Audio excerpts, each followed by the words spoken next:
Hi, everybody. Welcome to our channel, Our Scientology Stories, Peeling the Onion. My name is Mark Fisher, and without further ado, I'm going to introduce my co-host, Janis Gillham Grady. Hi, Janice. How you doing? Aloha, Mark. And good day, mates. Everybody. Oh, what's that? Oh, we got our coffee mugs in here, our merchandise that says Our Scientology Stories, Peeling the Onion. And on the other side, mine says... Right, Janice. Right? And then Janice, show yours off. Show your mug mine off. Mine says, get it closer to the camera. Closer to the camera. Well, it's in the light. Can you put it to the other side? There you go. There you go, but that's better. There. Good day, mates. And then cute koala. And on the other side, what's on the other side? Oh, Our Scientology Stories, Peeling the Onion, just like what's on yours. That's right. Yeah. Anyway, so we just got these in the mail. And if you're interested in our merchandise, of course, we appreciate the support. Right below where you see this video, you'll see them actually photograph of the coffee mugs and some other items, and you can click on them. And if you're interested, you can buy them and order them, and they'll be shipped out to you along with other items. We've got quite a bit of merchandise out there right now. And like I said, we appreciate the support. You just click on it, go to our store button, and, hope you enjoy them all. But anyway, yeah. Right, Janice? G'day. Well, we have a correct Mark mug too, but we haven't gotten that one in yet, but it's available. So if you want to say correct Mark on your mug instead of right, Janice, you can get that one as well. Anyway, today we've got a special recording where Janice, we're actually going to talk. Janice, you're going to tell about the time when you were actually locked up at the winter headquarters in LaQuinta, California, right? Yes, I was locked up for 11 days, and our guest is someone whose path crossed with mine, and from it crossing, I guess it changed his life forever. And as we tell the story, you'll find out how my being locked up affected changing his life. So let me introduce that this was in 1978 when our paths crossed each other. So we haven't talked in all those years. So this is the 40-something years. Yeah. Yeah. So this is the first time we're going to go over this. So stay tuned and let's welcome Tom Defour. Hi, Tom. Hi, Tom. It's been a long time, Janice. Yes, it has. Very long time. Yes. And how you doing, Tom? This is going to be fun. I'm doing good. I'm doing well. How about you guys? We're doing good. We're here in Las Vegas. What part of the country are you in? I'm just in a very rural area south of Atlanta. Okay. And we moved down here because our grandkids are down here. We were living in Tennessee for a while, but had to move down here because of the kids. Fabulous, Tom. To get started, why don't you tell the viewers, how you got involved in Scientology, when you joined the Sea Organization, and just brief rundown of the different positions that you held and when you left. So go ahead. Sure. You can start. I graduated high school back in 1970. My dad at that time was stationed at the Pentagon. He's a colonel in the Air Force, and some in his connections, he got involved with Scientology. And this was during the time of the Vietnam War and all that stuff. And he wanted me to either go to Canada or not join. I mean, we come from a military family. We want to make sure we didn't go. I didn't go. Yeah. So anyway, he got us involved into Scientology. And so we lived in the Richmond area. And I started taking courses during my high school year in the Washington, D.C. org. And that's how I started getting involved in it. That's where I'm from, Tom. Oh, I got involved in Scientology in 1973 at the Washington, D.C. organization while I was in high school.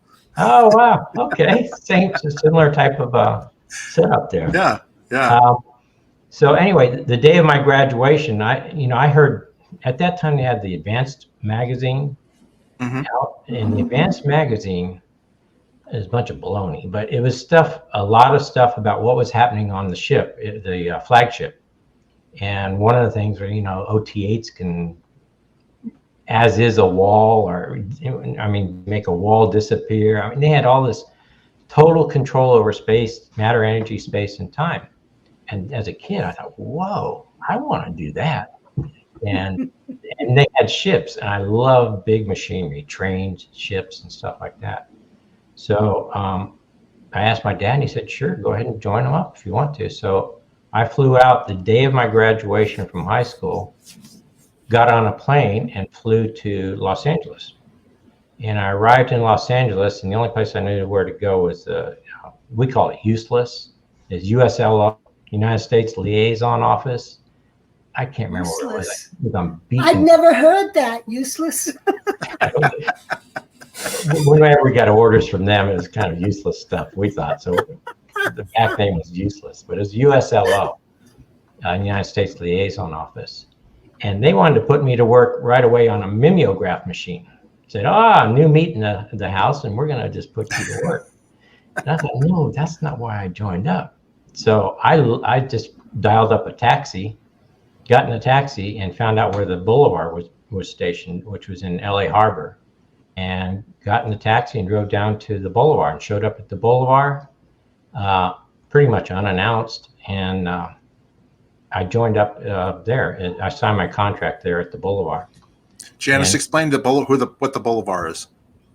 Well, the Bolivar is one of the ships that Scientology or the Sea Org had located in PAC, the Pacific area. And it was in San Pedro, I believe. That's correct. There was a smaller ship called the Aries, and then there was the Bolivar and the Excalibur. And those were known as, there's the Aries. Yes. And the Aries was there when I showed up. When I showed up, the Aries was there. I guess they hadn't gotten rid of it yet, but right. It was just an old PT boat, is what it was. I think it was a. Yeah, I was going to say it looks like McHale's Navy PT-73 or PT-109. Right? I'm pretty sure it was a PT boat. It's pretty small. Yeah. Yeah. But it was used to train the different Sea Org members in the Los Angeles area on the sea and get them their able-bodied seaman status. And then this ship? That's the Excalibur. So after they sold the Aries, they actually went to the Bolivar first. They bought the Bolivar. And the Bolivar was a sub chaser. It's a very long, about 174 foot long, very narrow, with these gigantic engines in there. They were so fun to work with. I mean, you fire those engines up, the whole ship shakes and everything. It's just amazing amount of power. So it wasn't this ship, it was the Bolivar, the second one after the Aries. And they used to send down a lot of the people from the PAC area for training on the ship. I never got involved in the public, other than, socially, but never did any of that public work. I was working in the engine room the whole time on that ship. We quickly outgrew that thing, though. And that's when they bought the Excalibur after we sold that one. And that's the Excalibur right there. I'm sorry. Yeah. So the one, I don't know if you have any pictures of the Bolivar. You probably don't, huh? I only have the one of the propeller with Malcolm and Bob Young. The other one I had in dry dock didn't come out this well. One here? This Okay. one, sorry. This one here? Yes. Yeah, so that's the propeller of the Boulevard. It was actually a twin engine ship and extremely fast. Bob Young, that's Bob Young there on the taller one. He was the captain of that ship. He was a lot of fun. We took that ship, when I joined up, that ship had just come back from San Francisco, a trip to San Francisco. And there was a rumor going around. There's that song that says 73 men sailed on to the San Francisco. There's a rumor that song was about the ship because it sailed in San Francisco Harbor. I don't know if that's true or not.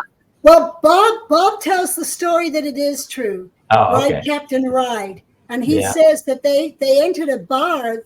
They'd gone up to San Francisco and they were in a bar and they were trying to recruit people, and the band happened to be there, and they wrote the story about Captain Ride and taking all those people with them and stuff. And Bob says it was about him.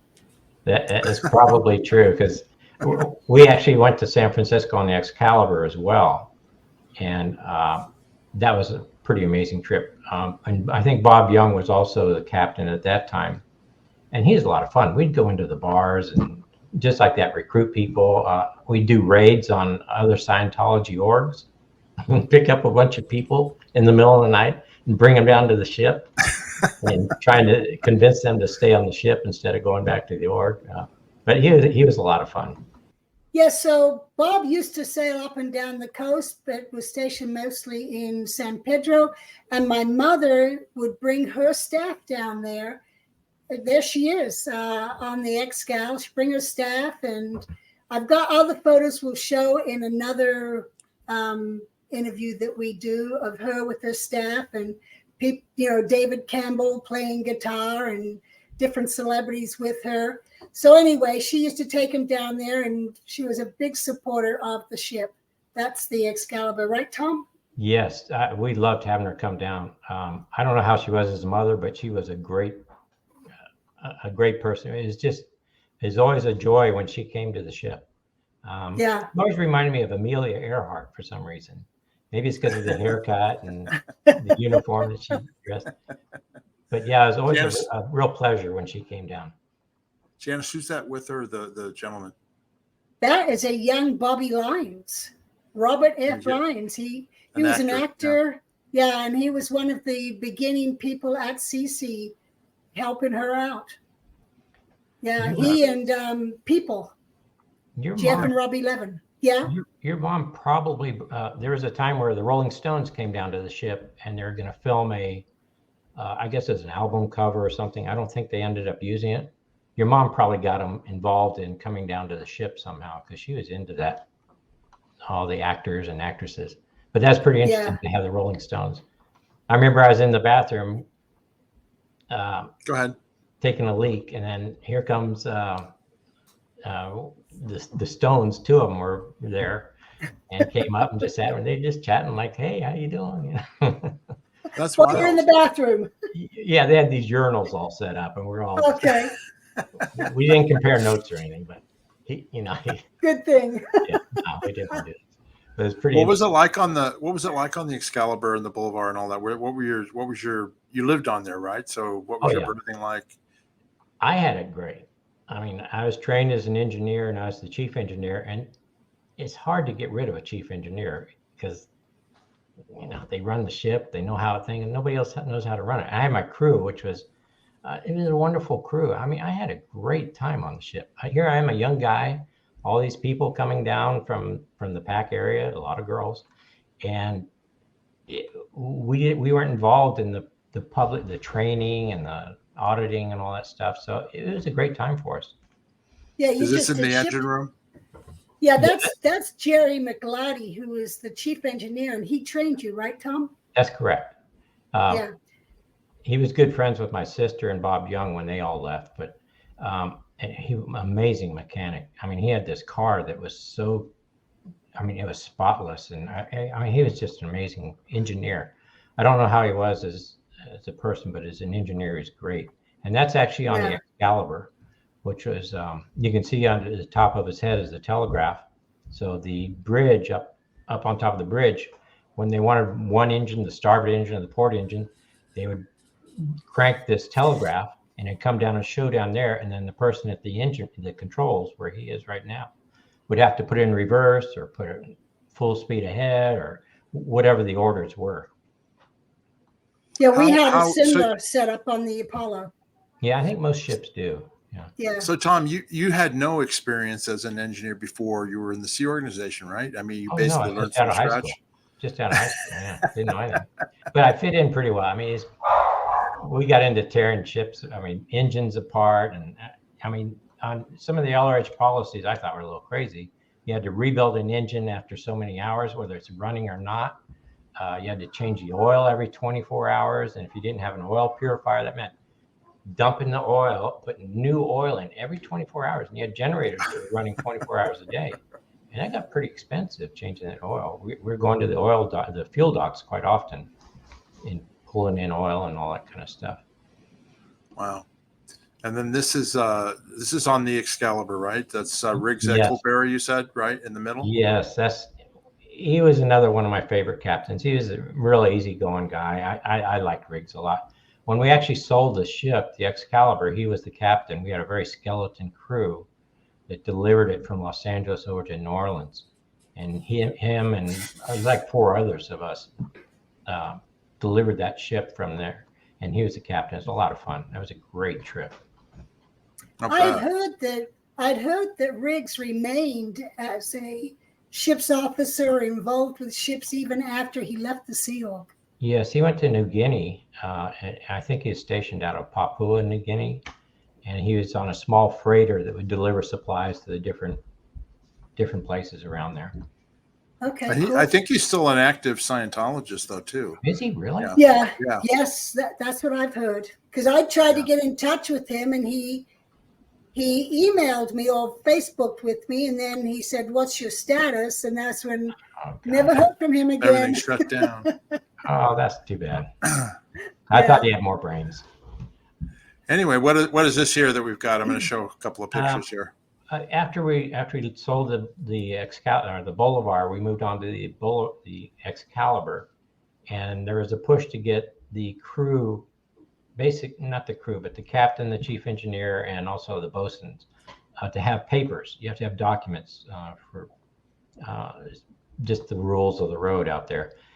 And of course, to get an engineering license in the U.S., you have to go to Merchant Marine School, and it's a whole thing. Whereas Panama, you just pay them a fee.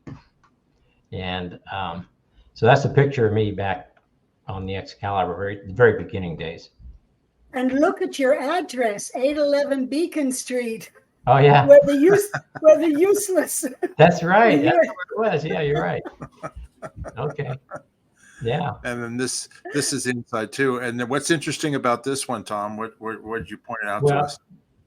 We went to the Panamanian officials to get these documents that you need on a ship, and these documents were gotten from the Panamanian.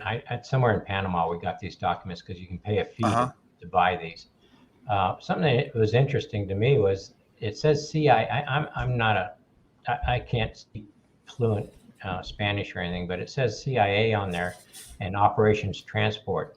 And that was our shore story. It's probably a real corporation, but the ships were under the Operation Transport Company, or LTD, registered in Panama at the time. So we got these from there. But I just always wonder what the CIA, I think maybe the consulate or whoever issues these documents thought that the Operation Transport somehow was part of the CIA or a branch of the CIA. Maybe. I'm not sure on that. Janice, why don't you explain? Well, the Portuguese in Madeira thought the same thing. Oh. And Operation and Transport Limited, that was the registered name for the vessels, right? Yes, no. That was all. Yes, well, Operation Transport Corporation, OTC. Yeah, apparently that's who owned the ships, I assume. Yeah. But anyway. That's what the Apollo also sailed under. It was the corporation in Panama, and we all sailed under the Panamanian flag. Well, we actually sailed under the Honduran flag. I was sent on a mission to register the ship in Honduras. So that was a whole other thing. I didn't speak any Spanish, but they gave me an interpreter. Right. I remember the girl, her name was Ana Maria Samaniego, which was just a beautiful name. And she was engaged at that time, getting ready to get married. They didn't care. They just sent her along with this young guy down to Panama. And we went down and went through the whole bribery thing. You had to pay, everything's paoli under the table. Yeah. You had to pay him to get the papers so that the ship was registered in Honduras. But we had a Panamanian crew on a Honduras ship is what it was. Okay. All right, we're going to go ahead and move on here. So then this is the Fort Harrison in Clearwater.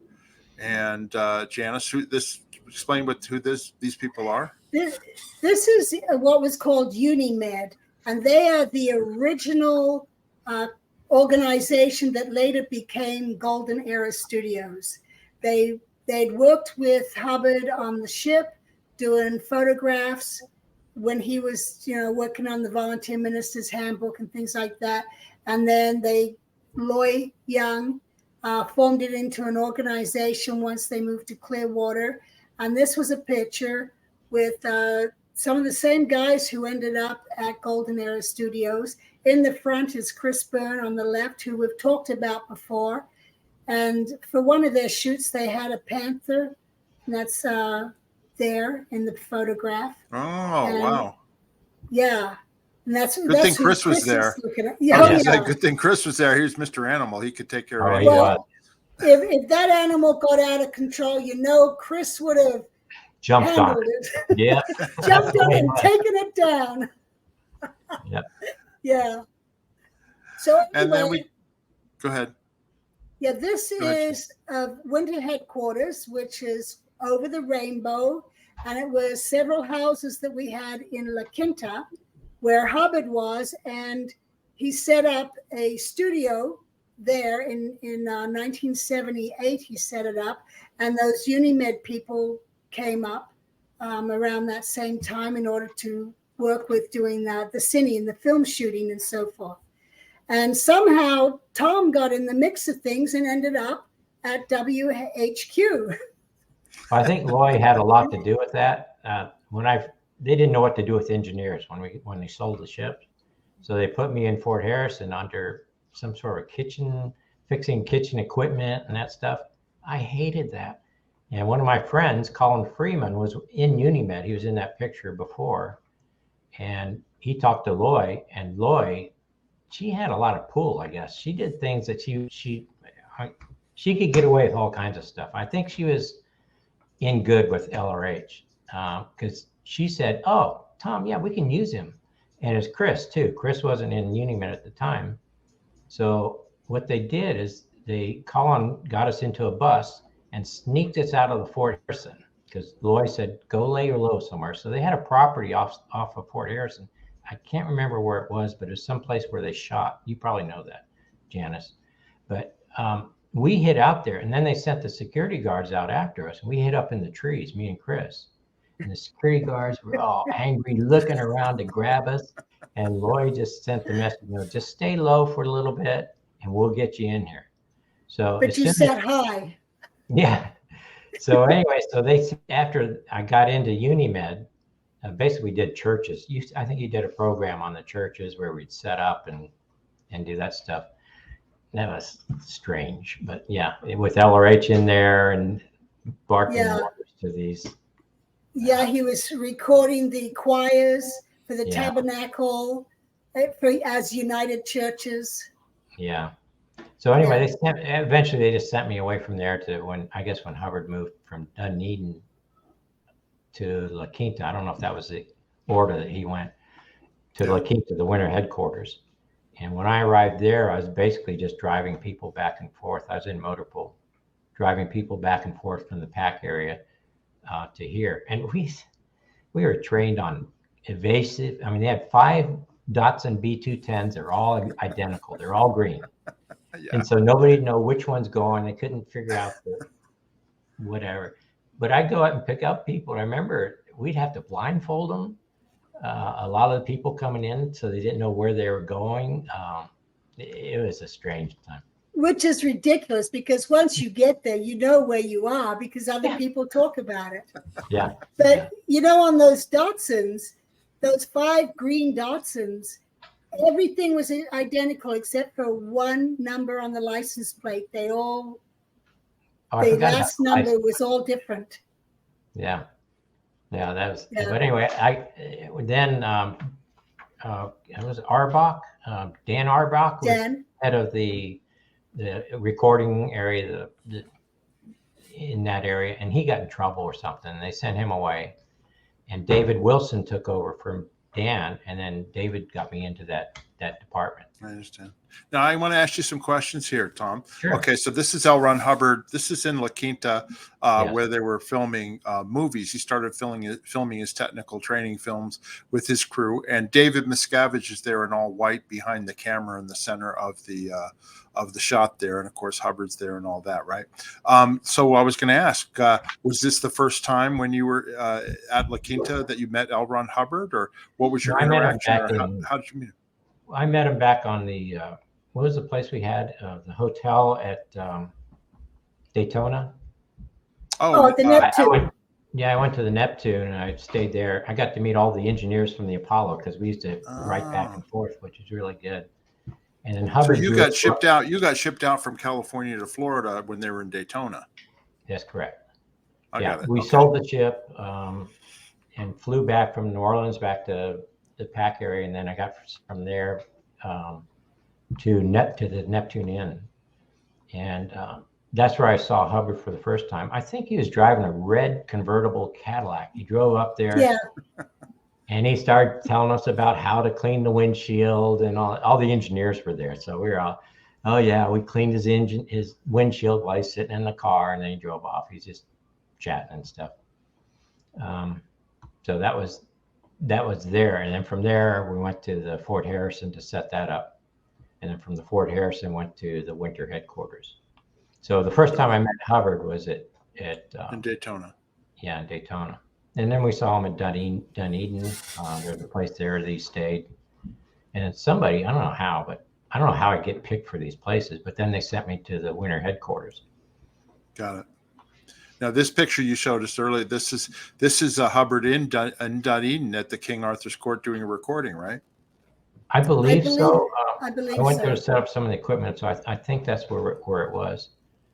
But it's good to show it, because what we do is when Hubbard would come in, he was at the winter headquarters. He was doing a lot of these tapes out to the different orgs on cassettes. Just basically, hey, how you doing, Adelaide, or this is what's going on in Scientology, whatever.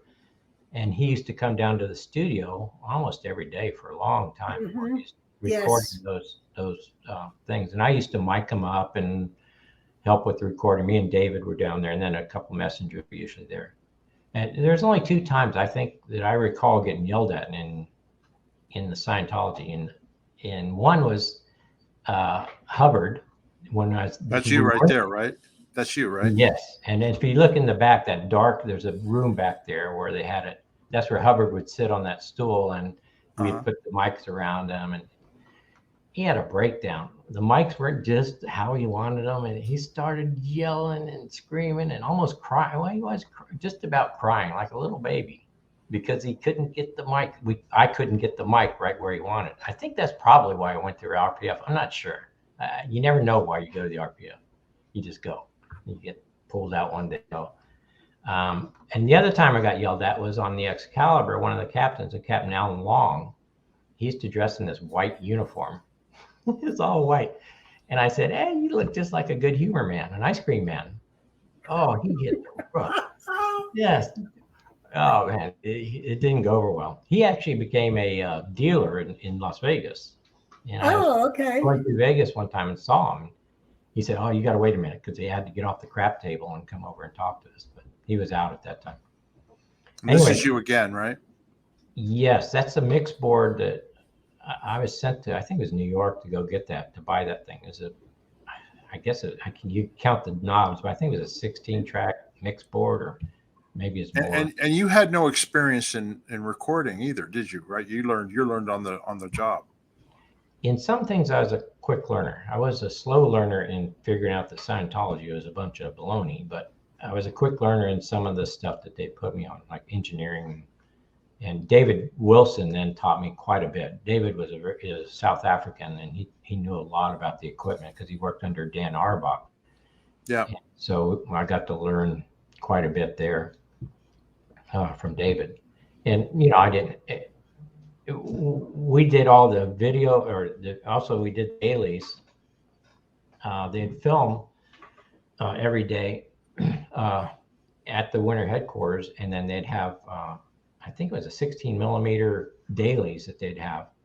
And I'd put it on this gigantic movieola thing, which I sent to California to buy. There's like 6 or 7 reels you could put on this, and then there was a little screen that you could look at, and you could see the different, and you'd edit them all together, the dailies. And then in the evening at dinner time, I'd bring it up to Hubbard, and he'd be sitting and having a dinner with Mary Sue and Suzette. Here in this house here, right? Yes. Yeah, that's Rifle.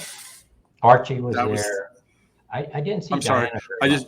Go ahead. Tom, 1 second here. I just want Rifle is in LaQuinta, and it was L. Ron Hubbard's house on that property, and that's what Rifle is. That's why it's called Rifle. Anyway, the name of the property.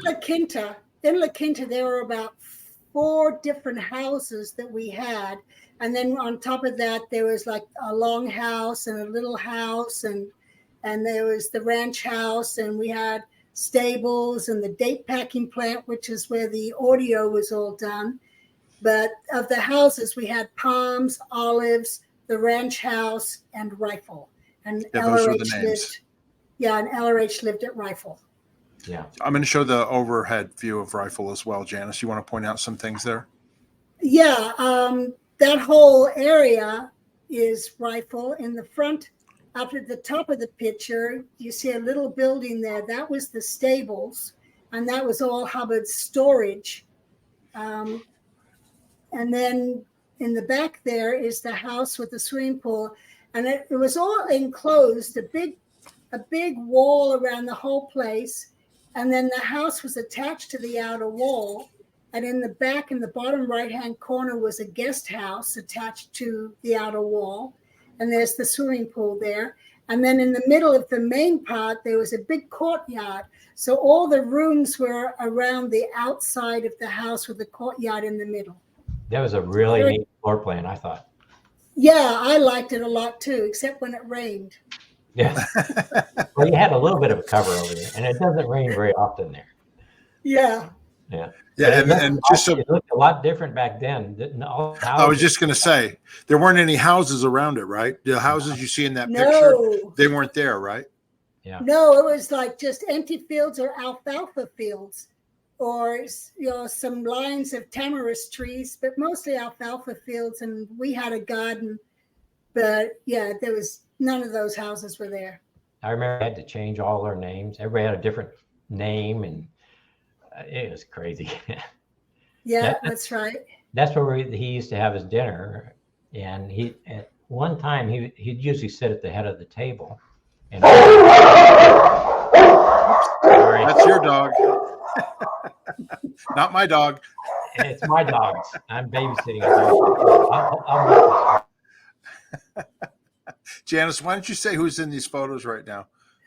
This is a photo in the dining room at Rifle. Of course, that's L. Ron Hubbard on the left there. Next to him is Diana, his oldest daughter, with Roanne as a baby. So this was probably December 1978. Roanne wasn't even a year old. Behind Diana is John Horwich, who was married to Diana at the time.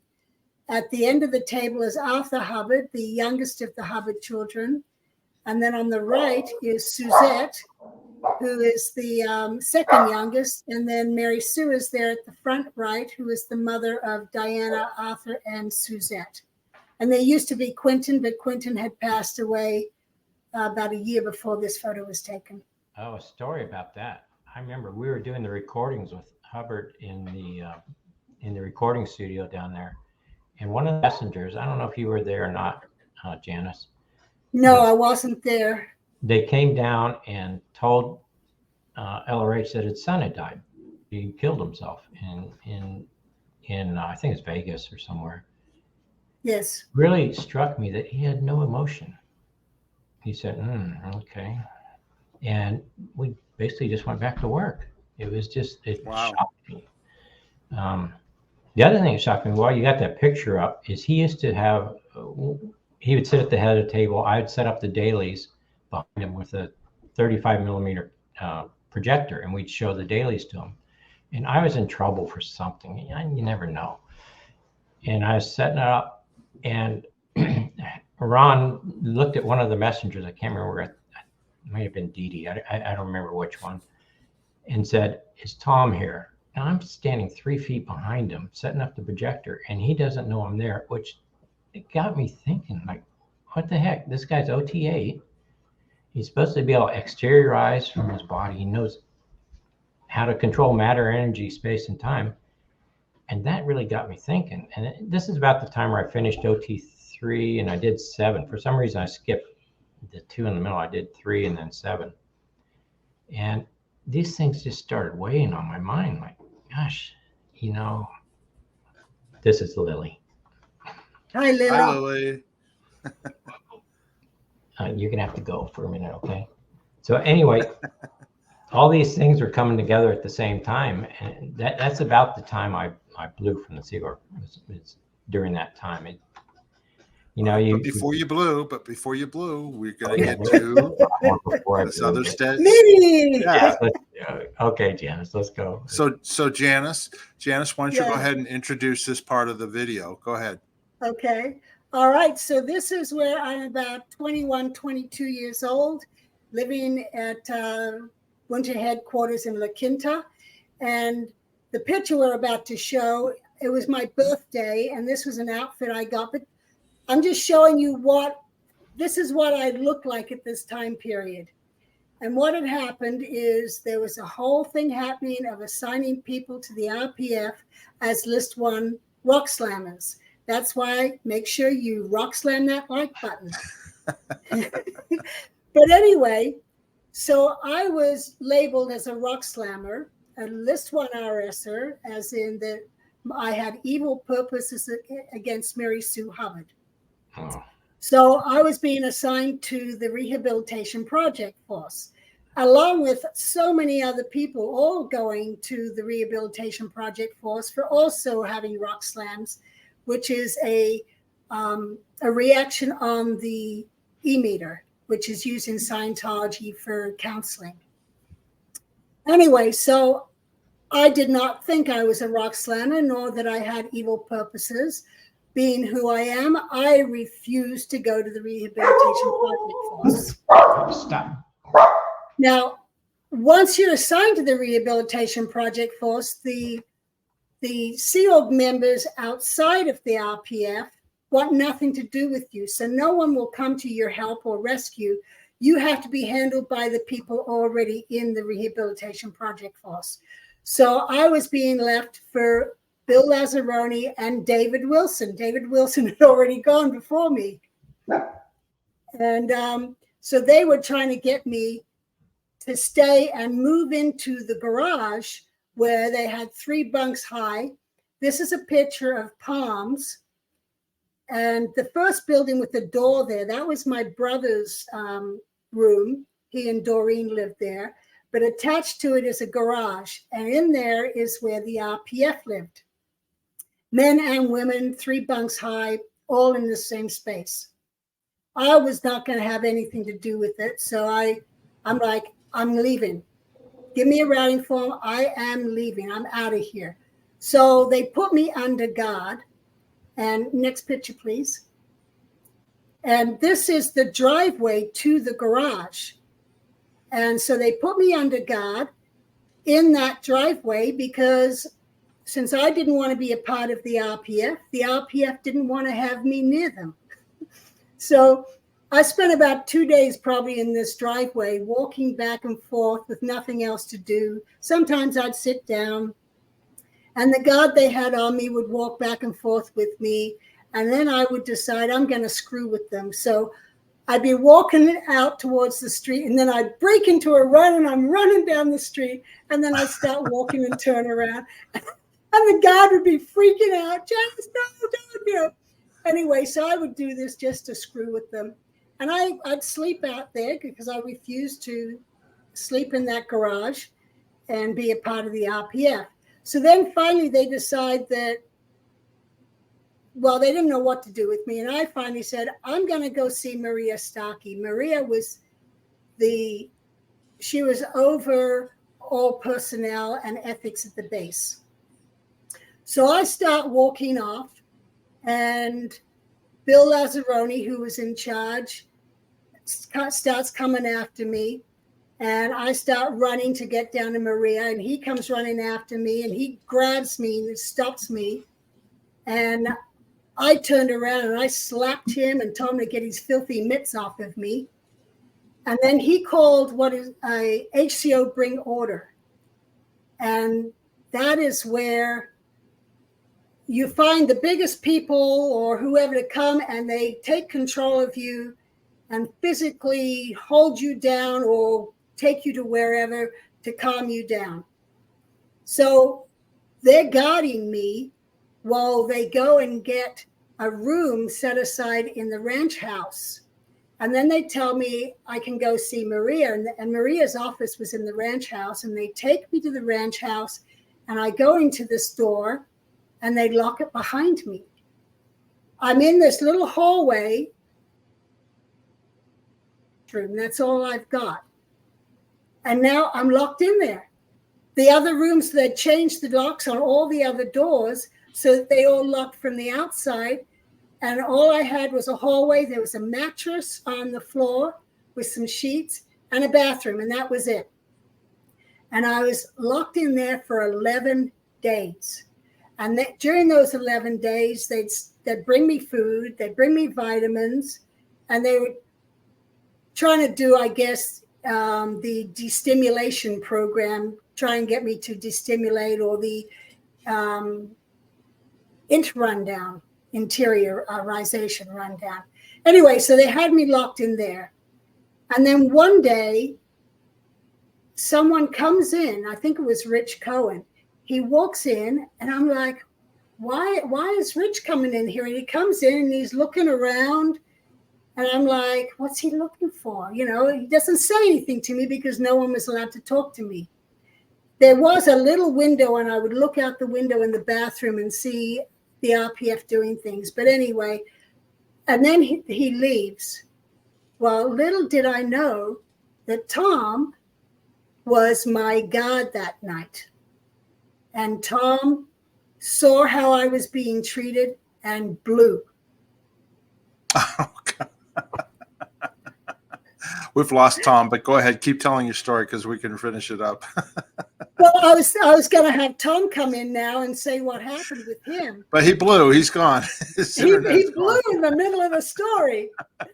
So anyway, so Tom I did not know until a few weeks ago that Tom didn't like how I was being treated. That affected him, and he decided to leave, and he actually unlocked my door. He didn't come in and tell me, hey, the door's unlocked. If you want to leave, you can leave. I'm leaving. I'll walk down the street with you. If he'd done that, I would have gone with him. But I didn't know he'd unlocked the door. So when they came the next morning to bring me food and found the door unlocked, they obviously thought Tom was inside with me, but he wasn't. And then, that was how Tom left the Sea Org. Was he was my security guard during the night. And then I'll leave the rest for Tom to tell the story of how he walked the rest of the way from LaQuinta to escape. How did you eventually resolve your situation? Like, they obviously took you out of there at some point, right? Yeah, what happened is Mary Sue found out that I'd wanted to leave the Sea Org. Mary Sue is L. Ron Hubbard's wife, and she'd been my guardian on the ship, and I'd known her this was 1978, so I'd known her for 10 years because I'd known her longer. I knew her at St. Hill, but as a kid, she was my guardian on the ship. So I had a closer relationship to her over those 10 years. And she found out, I guess, in one of the daily letters that Hubbard would write to her. They wrote back and forth every day. And he would have told her that I was wanting to leave. So she sat down and wrote me a letter. And before that, I was adamant, I'm leaving. No one could convince me otherwise. And then when her letter came, and she was like trying to explain to me in the letter how the few months it'll take to do the RPF is nothing in comparison to the billion years minus 10 years we still had ahead of us. Anyway, and you know, I was like 21, 22 at the time. I had nowhere to go. My mother had just passed a few months beforehand. And yeah, I didn't know where I was going to go anyway. So, you know, I could have walked off into the desert, into the sunset, and God knows what would have happened to me because I had no one to go to. My brother and sister were in the Sea Org. My dad, he was in Phoenix at the time, I believe. And I'd never been in the outside world. So, I'd have to try and figure out how to get some money because I had no money. I had no clothes except for, the shorts and the top I was wearing, and that's it. And so when I got Mary Sue's letter, I kind of sat there, thought about it. These are all the people I know. what am I going to do outside? I don't know anything. I may as well just buckle down, accept it. It should only take me a few months. And so I said, okay, I'll stay. And then that's when I went into the RPF and just grinned and bared it for the next several months until it was found out, it was a wrong thing. Nobody should have been assigned the RPF. It's all wrong. So I stayed, and then I stayed another 11 years or 12 years after that experience, despite having been locked up for 11 days. It's terrible. Now, I was just going to show you. You tell this story, right, at the opening chapter of your book. Is that right? Yeah, it's the first chapter of my book. I tell being locked up and how there I am in prison, basically. And I'm like, how the hell did I get here? And that's when I then go to my earlier years and being born into Scientology and growing up. And the story just goes from there. But that's how I start the book. Yeah, and if you're interested in getting Janice's book, which is excellent, all you have to do is click on our store. You can order it from there, and she'll actually autograph it and send it to you. But anyway, you can just click on the store button on our channel, and you can find her book there in our store. She has a book one and then a second book that covers a later time period. But anyway, if you're interested in more details on that story, I highly recommend that you pick up the book and read it. Okay. Now, I was going to say, Tom had technical BTs in his computer, so we've had to edit this together. But anyway, we're going to have him back again soon. But one thing I wanted to point out that he showed us is this is a picture of him and his wife, who he was in the Sea Org at the time, and then she was in the Guardian's office. This is in 1978. And Janice, do you remember her name? And she's Chris Burns' sister, right?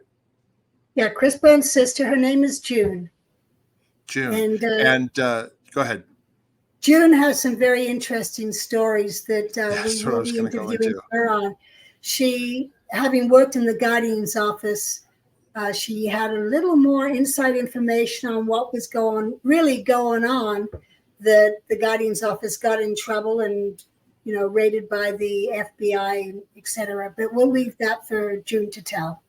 But just to whet your appetite, she was used as basically, she would be planted in government offices, and then also Clearwater Sun in Clearwater. She'd be hired as an employee, but she wasn't, quote unquote, a Sea Org member or Scientologist. And basically she was spying for Scientology, and we'll let her go into the details on that. And I'm sure some of you heard those stories that Scientology had people in different places. Well, she was one of them.